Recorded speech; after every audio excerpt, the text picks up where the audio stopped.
নমস্কার বন্ধুরা, দীপাস কিচেনে আপনাদের সবাইকে স্বাগত। আজকে আমি কিছু লিচু নিয়ে এসেছিলাম।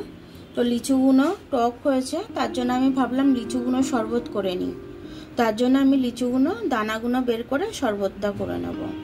চলুন দেখে নিই কীভাবে শরবতটা করি। লিচুটা আমার সব ছাড়ানো হয়ে গেছে। আমি এবার এটা মিক্সিতে দিয়ে দেবো। মিক্সিতে দিয়ে একটু ব্লেন্ড করে নেব। তার সাথে চিনি দিয়ে দেবো কিছুটা, কারণ লিচুটা তো টক।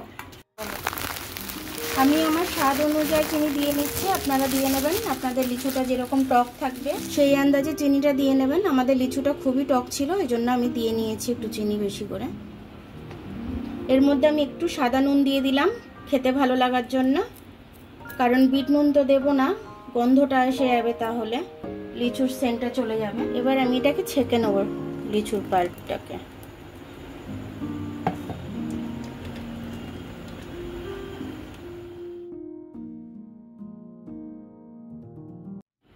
গ্লাসের মধ্যে বরফ দিয়ে দিচ্ছি। এবারে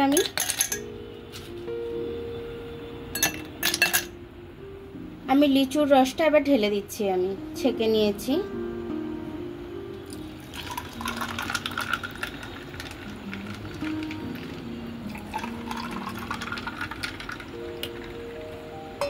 দেখুন আমার লিচুর শরবত একদম ঠান্ডা ঠান্ডা, কলিজা ঠান্ডা করা, মন ঠান্ডা করা একদম।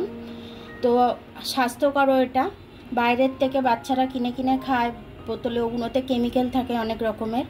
তো আপনারা এরকম লিচু নিয়ে এসে বাড়িতে যদি বাচ্চাদের শরবত করে দেন, বাচ্চারা কিন্তু খুব খুশি হবে। আর আপনারাও ভাববেন যে না, আমাদের বাচ্চারা যেটা খুব খাচ্ছে সেটুকুই ভালো খাচ্ছে।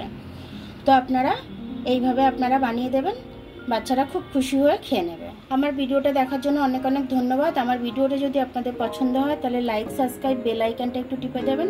আর যদি ফেসবুক থেকে দেখেন তাহলে লাইক আর ফলোটা একটু করে দেবেন। আবার কাল দেখা হবে নতুন রেসিপির সাথে। ততক্ষণ আপনারা ভালো থাকুন, আমি আসছি।